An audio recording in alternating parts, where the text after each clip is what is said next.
नमस्कार, आप देख रहे हैं हॉर्नबिल टीवी। छत्तीसगढ़ की खबरों के हिंदी बुलेटिन हमर छत्तीसगढ़ में मैं अनुज आपका स्वागत करता हूं। आइए सबसे पहले नजर डालते हैं आज की सुर्खियों पर। पूर्व मुख्यमंत्री और छत्तीसगढ़ विधानसभा अध्यक्ष डॉक्टर रमन सिंह ने पाकिस्तान द्वारा सीज फायर के उल्लंघन पर दी कड़ी प्रतिक्रिया। उन्होंने कहा कि भारत अब पहले की तरह नहीं रहा जो चुपचाप सहन कर ले। आज का भारत हमले का जवाब उसी भाषा में देता है।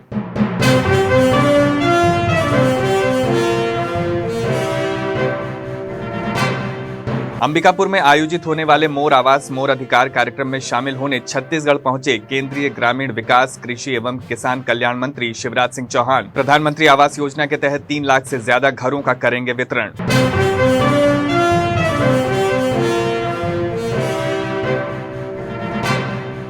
छत्तीसगढ़ के बलरामपुर जिले में रेत माफियाओं के हौसले हुए बुलंद। अवैध खनन रोकने गए एक आरक्षक को ट्रैक्टर से कुचलकर की हत्या।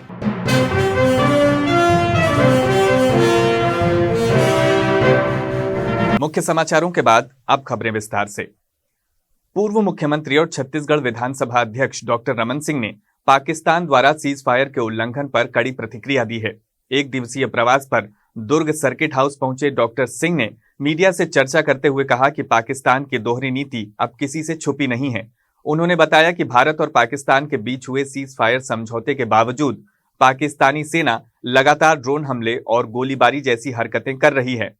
यह स्पष्ट रूप से सीज फायर नियमों का उल्लंघन है और भारत इसे कतई बर्दाश्त नहीं करेगा।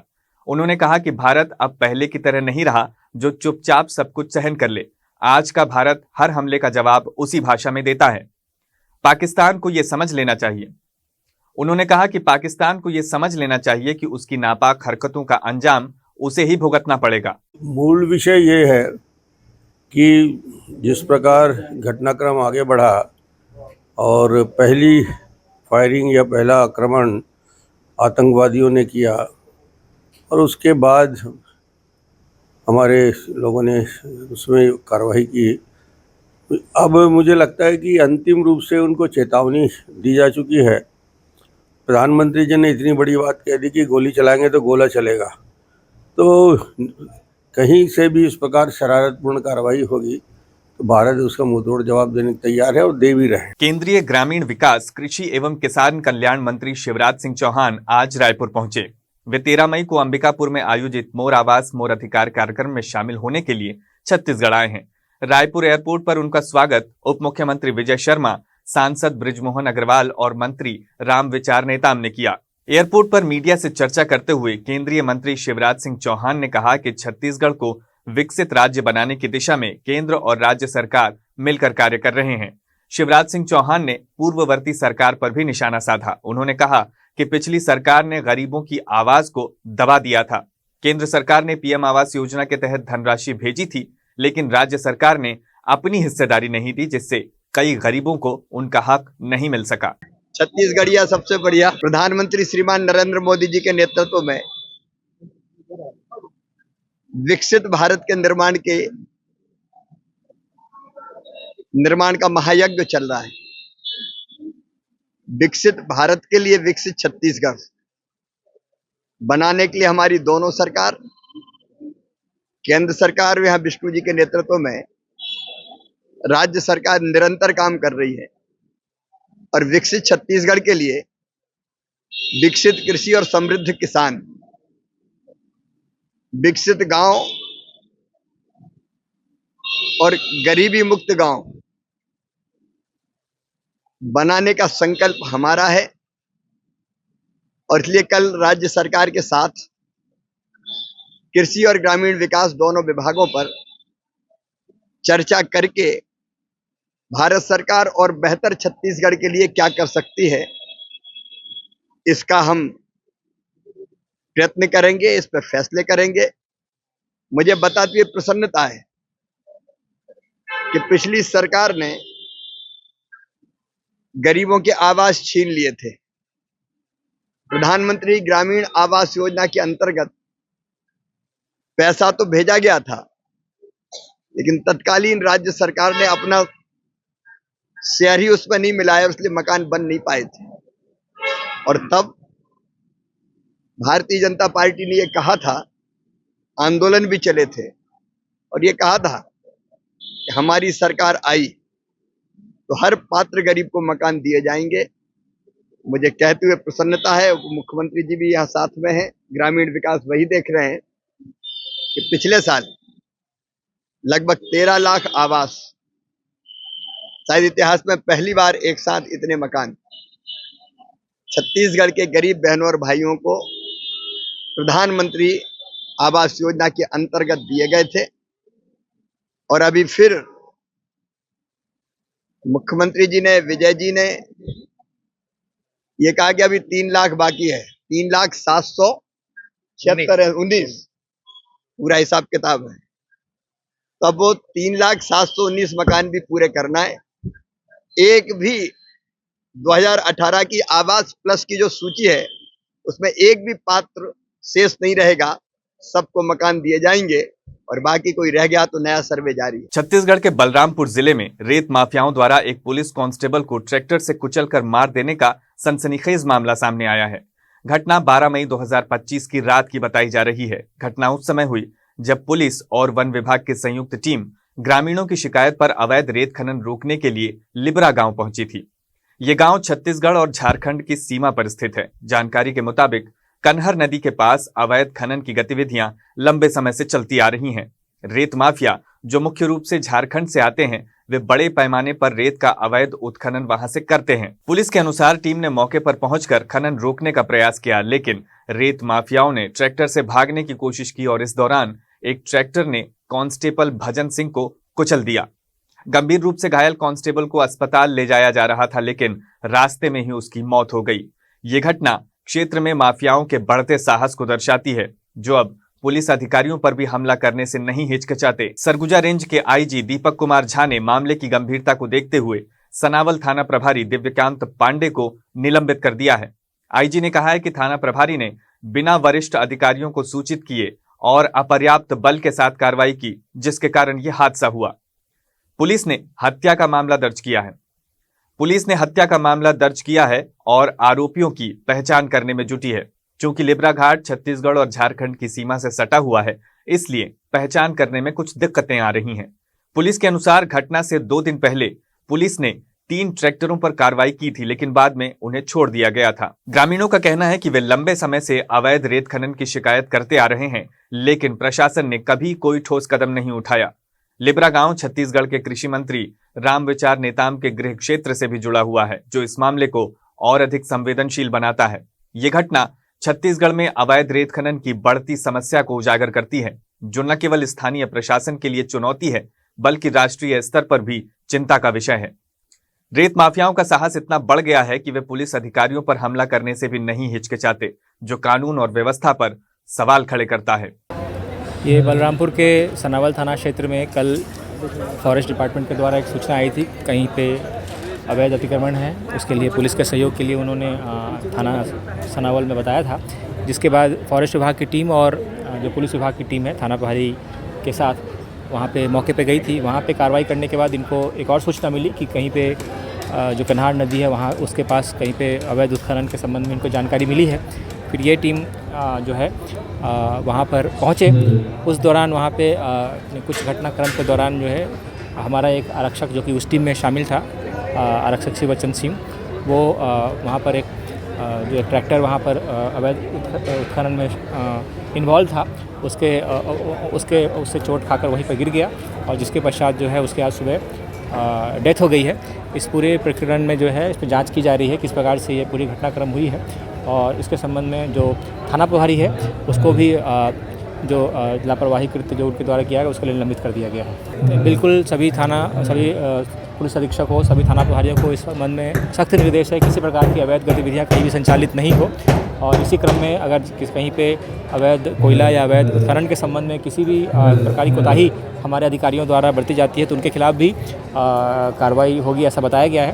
और आपके माध्यम से या कहीं और माध्यम से जहाँ कहीं भी सूचना ऐसी मिलती है उसमें विधिवत कार्रवाई की जाएगी। अभी जो लोग उसमें ट्रैक्टर में शामिल थे उसके संबंध में जानकारी प्राप्त की जा रही है।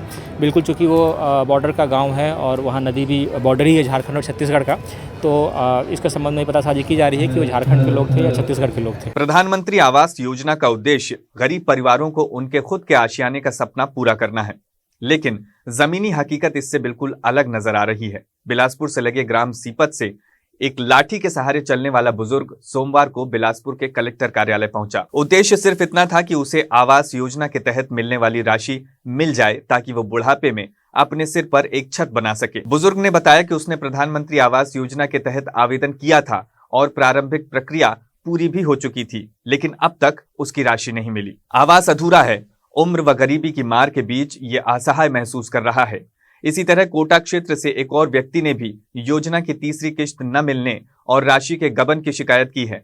ऐसे मामलों से साफ होता है कि सरकार भले ही गरीबों के लिए योजनाएं चला रही हो, लेकिन उन्हें धरातल पर उतरने में प्रशासनिक मशीनरी की लापरवाही सामने आ रही है। सोचने वाली बात यह है कि भीषण गर्मी में जब एक बुजुर्ग व्यक्ति लाठी के सहारे मदद की उम्मीद लेकर कलेक्टर कार्यालय पहुंचा, तो अवकाश होने की वजह से उसे सिर्फ इंतजार और निराशा ही हाथ लगी। बिना किसी स्पष्ट जवाब के वो पसीने से लथपथ वापस लौट गया, इस उम्मीद के साथ कि शायद कभी उसका हक उसे मिल पाएगा। सरकार की मंशा अगर वाकई गरीबों के जीवन को सुधारने की है तो ऐसे मामलों पर त्वरित कार्रवाई जरूरी है ताकि जरूरतमंदों को उनके अधिकार समय पर मिल सकें। बहुत पैसा नहीं मिला थे, 2 किस्त मिले है, घर अधूरा है और पैसा पर मांगे तो दोनों पैसा का नहीं दे, एक 50-100 का नहीं दी, दूसरे 20-100 का नहीं दी। कौन नहीं दी थे? वो देते थे मन, साहब बने थे मन। कौन गाँव रहते हैं? सीपत है क्या? यार आते नहीं है और धीरे छा के हाँ करा पथराई सब चीज आगे मांगा था चुप, तो मैं कह रहा हूँ तो क्या नाम है तोर? साहब लग जाओ। क्या नाम तोर? नारायण प्रसाद यादव। पैसा चाहा था, मुर्गा अधूरा है। ठीक, तो कौन तोर पैसा मांगे है वजन किस्त निकलवाए थे मना? मांगे नहीं है गा, 50,000 जमा है। अच्छा, पहले किस्त बा हाँ देवानगा तो जमा है, अबे दूसरी किस्त बा 40,000 20,000 का नहीं दे। भिलाई के जुनवानी क्षेत्र स्थित वीआर टावर में संचालित अगम ब्यूटी पार्लर एवं सैलून स्पा सेंटर में देह व्यापार का गोरख धंधा चलाए जाने का खुलासा हुआ है। दुर्ग पुलिस ने कार्रवाई करते हुए इस स्पा सेंटर पर छापा मारा और मौके से आपत्तिजनक सामग्री समेत कई लोगों को गिरफ्तार किया। मामले की जानकारी देते हुए दुर्ग पुलिस प्रवक्ता एएसपी पद्मश्री तंवर ने बताया कि स्मृति नगर चौकी क्षेत्र में अगम ब्यूटी स्पा सेंटर में मसाज के आड़ में लड़कियों से देह व्यापार करवाया जाता था। इस सूचना के आधार पर पुलिस ने एक विशेष टीम गठित की और स्पा सेंटर में छापामार कार्रवाई की। छापे के दौरान स्पा सेंटर की संचालिका को गिरफ्तार किया गया। उसके पास से पुलिस ने आपत्तिजनक सामग्री 5 रजिस्टर, 4,000 रुपए नकद और 4 ग्राहकों को भी मौके से पकड़ा है। पकड़े गए ग्राहकों के पास से आपत्तिजनक सामग्री के साथ 5 मोबाइल फोन भी बरामद किए गए हैं। पुलिस ने सभी आरोपियों के खिलाफ पीटा एक्ट के तहत कार्रवाई शुरू कर दी है।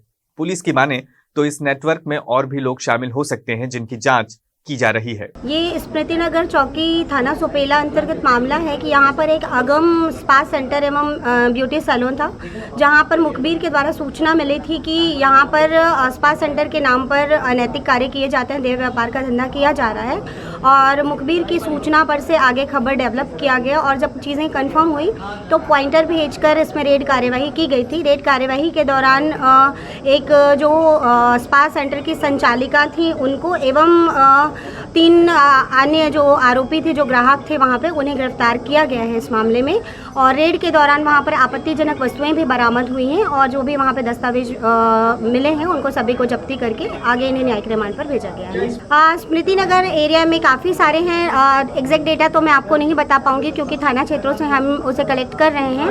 और आगे जितने भी स्पा सेंटर्स हैं जहाँ पर हमें या तो सूचना मिली हुई है कुछ, उसको हम डेवलप कर रहे हैं। तो जो भी इस तरीके के अनैतिक व्यापार कर रहे हैं या गलत काम कर रहे हैं उन पर निश्चित रूप से कार्यवाही की जाएगी। जो युवतियां थी उनका जो माननीय जो उच्चतम न्यायालय की गाइडलाइंस के अनुसार उन पर कार्यवाही की गई है। छत्तीसगढ़ की राजधानी रायपुर के रेलवे पुलिस को एक बड़ी सफलता मिली है। 65 लाख रुपए के हीरे के आभूषण चोरी के मामले में 2 आरोपियों की गिरफ्तारी के बाद अब चोरी के जेवरात खरीदने वाले दुकानदार को भी गिरफ्तार कर लिया गया है।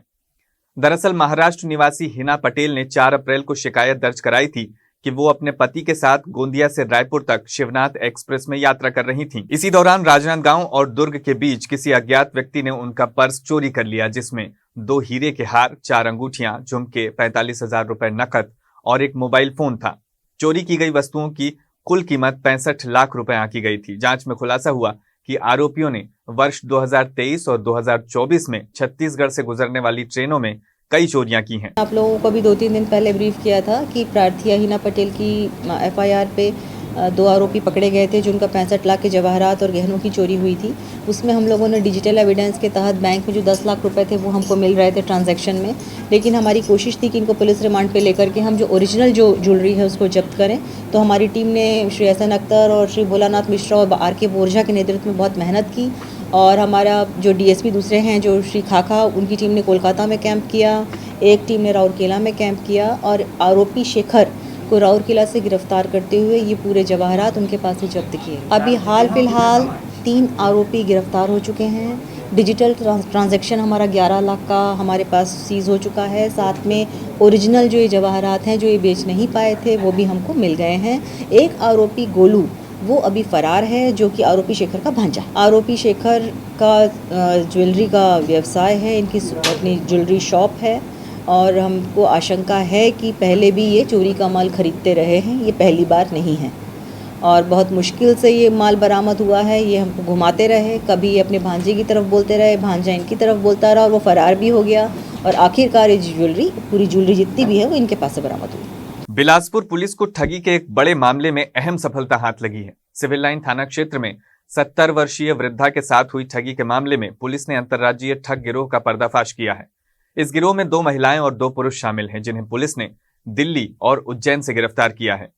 घटना सिविल लाइन थाना क्षेत्र की है, जहां शातिर ठगों ने 70 वर्षीय हेमलता भोसले से सफाई करने के बहाने गले की चैन और सोने की चूड़ियां उतरवा ली और कागज के बंडल में लपेटकर महिला को धोखा देकर रवाना हो गए। कुछ देर बाद महिला को ठगी का एहसास हुआ और उसने सिविल लाइन थाने में शिकायत दर्ज कराई। अप्रैल की शाम को मंगला चौक सिविल लाइन थाने में एक पीड़िता हेमलता भोसले के साथ कुछ अज्ञात आरोपियों के द्वारा सोने के शुद्धिकरण जो पहनी हुई थी जेवर, सोने की चूड़ी और सोने का चैन, उसे शुद्धिकरण के नाम पे उसको उतरवा लिया गया और उसके साथ ठगी की गई थी। सिविल लाइन पुलिस ने इस मामले में अपराध पंजीबद्ध कर विवेचना में लिया था, जिसमें तकनीकी आधार पर जब जांच की गई तो पता चला कि आरोपियों का लोकेशन दिल्ली में है, जिस पर पुलिस की एक टीम दिल्ली रवाना की गई और वहां से पहुंचने पर पता चला कि आरोपी जो है दिल्ली से फरार होकर उज्जैन पहुंच गए हैं। पुलिस की टीम ने उनका लगातार पीछा किया और उज्जैन से उनको गिरफ्तार किया तथा पुनः वापस दिल्ली ले जाकर जो ठगी किए गए सोने के आभूषण थे उसको जब्त किया गया। आरोपियों के द्वारा प्रारंभिक पूछताछ में बताया गया है कि उनके द्वारा इसी प्रकार की एक ठगी रायपुर में भी की गई है, तो उसके भी जो ठगी का जो सामान था उसको भी बरामद किया गया है। इस प्रकार बिलासपुर पुलिस के द्वारा सिविल लाइन थाना और SSG की विशेष टीम में मामले में शामिल 4 आरोपियों को गिरफ्तार किया गया है और आरोपियों के विरुद्ध वैधानिक कार्रवाई की जा रही है। चारों आरोपी एक ही परिवार के हैं और इसमें 2 पुरुष 2 महिलाएं, ये आपस में पति पत्नी हैं चारों आरोपी।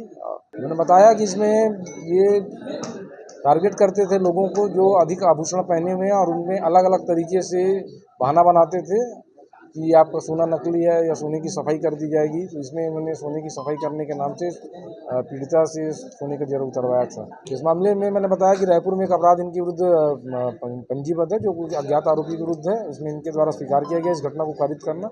इनसे पूछताछ जारी है, अगर अन्य मामलों में इनकी संलिप्तता होगी तो उनके विरुद्ध भी वैधानिक कार्रवाई की जाएगी। सीज फायर के बाद भी पाकिस्तान द्वारा की जा रही लगातार गोलीबारी और ड्रोन हमलों से देश भर में आक्रोश का माहौल है। इसी क्रम में भिलाई के पावर हाउस स्थित शहीद चौक में रिटायर्ड फौजियों ने पाकिस्तान के खिलाफ जोरदार प्रदर्शन किया और बॉर्डर पर जाकर देश सेवा देने की इच्छा जताई। रिटायर्ड जवानों ने शहीद भगत सिंह, चंद्रशेखर आजाद और राजगुरु की प्रतिमाओं पर माल्यार्पण कर उन्हें श्रद्धांजलि अर्पित की और पाकिस्तान मुर्दाबाद के नारे लगाए। मीडिया से चर्चा के दौरान रिटायर्ड फौजियों ने कहा कि भारत और पाकिस्तान के बीच सीज फायर की घोषणा के महज 2 घंटे के बाद ही पाकिस्तान ने अपनी पुरानी आदतों को दोहराते हुए सीमावर्ती इलाकों में कायराना हमला शुरू कर दिया।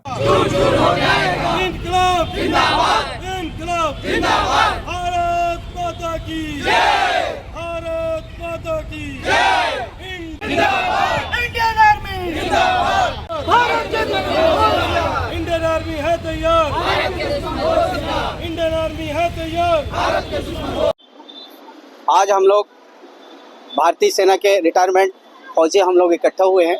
इकट्ठा होने का हमारा महत्व यही था कि आज भी हम लोग पाकिस्तान से लड़ने के लिए, अभी भी रिटायरमेंट हो गए हैं लेकिन हमारे गुर्दे में इतना दम है कि अभी भी ललकार सकते हैं अपने देश के लिए। हम दोबारा लड़ाई लड़ सकते हैं। हम रिटायरमेंट हो गए हैं तो क्या हो गया, लेकिन पाकिस्तान को सबक सिखा सकते हैं। जय हिंद, जय भारत, जय छत्तीसगढ़।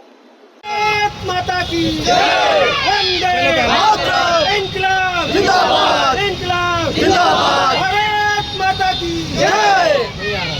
नहीं आ रहा है क्या? इंडियन आर्मी जिंदाबाद, जिंदाबाद, जिंदाबाद, भारत की सेना जिंदाबाद, जिंदाबाद, जिंदाबाद, भारत की सेना जिंदाबाद, जिंदाबाद, जिंदाबाद। देखिए, हमारी कोई मांग नहीं है। कल जो सीज फायर का घोषणा हुई थी, कल 5 बजे सीज फायर, दोनों देश आपस एक दूसरे के ऊपर आक्रमण नहीं करेंगे, लेकिन पाकिस्तान हमेशा अपनी कायराना हरकत से बाज नहीं आता है और उसने फिर से सीज फायर का उल्लंघन किया। उसने फिर से गोलाबारी हमारे भारत के कई क्षेत्रों पर की। हमारी कुछ प्रमुख जो संदेश हैं जो हम देना चाहते हैं आपके मीडिया के माध्यम से, और आतंकी देश पाकिस्तान को देना चाहते हैं, उनको ये बताना चाहते हैं कि बार बार आप हमें इस तरह से उकसाओगे तो आपको घर में घुसकर मारेंगे, आपको कहीं का नहीं छोड़ेंगे। दूसरी बात ये कि हम नहीं चाहते कि हमारे भारत देश में कोई भी देश दखल करे। हमारे भारत देश को समझाने वाला कोई भी दूसरा देश नहीं होना चाहिए। हमारी भारतीय सेना इतनी मजबूत है कि वो जब चाहे तब दुश्मन को दिस्तो नाबूद कर सकती है, उन्हें साफ कर सकती है। तो ये संदेश है हमारा। पूरे रिटायर्ड सैनिक यहाँ पे इकट्ठे हुए हैं। इसका कारण ये है कि भारतीय सेना को अगर जरूरत पड़ी तो हम भी तैयार बैठे हैं। हम भी सीमा पर युद्ध करने के लिए तैयार बैठे हुए। कभी भी हम भारतीय सेना को जरूरत पड़ने की स्थिति में हम बॉर्डर पर नजर आएंगे। आज के इकट्ठे होने का उद्देश्य यही है कि हम भारतीय सेना को पुरजोर हम समर्थन करते हैं। भारतीय सेना का मनोबल जैसा ऊंचा है वैसे ही ऊंचा बना रहे, इसलिए हम आज एकत्रित हुए हैं। दुर्ग में भगवान परशुराम की जयंती के उपरांत सर्व ब्राह्मण समाज द्वारा भव्य शोभा यात्रा का आयोजन किया गया, जिसमें दुर्ग सहित आसपास के जिलों से बड़ी संख्या में श्रद्धालु शामिल हुए। ये शोभा यात्रा पूरे उत्साह और धार्मिक उल्लास के साथ निकाली गई, जिसने पूरे शहर को भक्तिमय माहौल में रंग दिया। शोभा यात्रा की शुरुआत अग्रसेन चौक से हुई, जो शहर के मुख्य मार्गों से होते हुए शिवनाथ नदी तट पर संपन्न हुई। यात्रा में भगवान परशुराम की भव्य झांकी के साथ साथ हनुमान और मां काली के रौद्र रूप विशेष आकर्षण का केंद्र रहे। श्रद्धालु धार्मिक गीतों की धुन पर थिरकते नजर आए। इस अवसर पर समाज की महिलाओं की भागीदारी भी विशेष रूप से देखने लायक रही, जिन्होंने राम भजनों पर नृत्य करते हुए अपनी श्रद्धा व्यक्त की।